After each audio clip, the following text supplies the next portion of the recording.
L'ancien Premier ministre Abeyome Kodjo continue de revendiquer sa victoire à la présidentielle du 22 février 2020. Dans une interview accordée aux confrères Manchette dans sa parution du 9 juin 2021, l'opposant accuse certains de ses amis de l'opposition d'être en partie responsables de l'échec de l'alternance politique en 2020. La seule certitude que j'ai est que l'alternance va se concrétiser.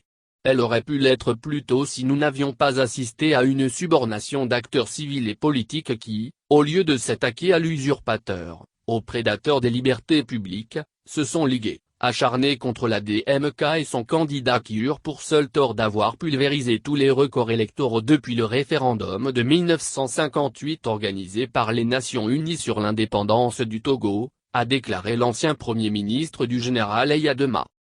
Et d'ajouter, ce faisant, ces acteurs ont joué contre leur camp, et retardent la libération du peuple pour laquelle plusieurs décennies durant ils ont semblé œuvrer. Aucun d'eux n'ignore la réalité, ils la confessent en privé, rédigèrent des communiqués saluant la victoire du peuple togolais conférée à la DMK, mais dont la plupart gisent au fond de leurs archives, et ne furent jamais publiés. La politique du jeu à somme nulle continue de régner au sein de l'opposition au grand malheur du peuple meurtri. Le président du Mouvement patriotique pour la démocratie et le développement, MPDD, continue de se bercer d'espoir.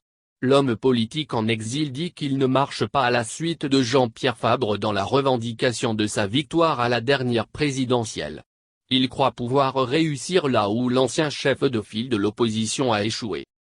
Les événements se suivent mais ne se ressemblent pas et à chaque saison ses fruits.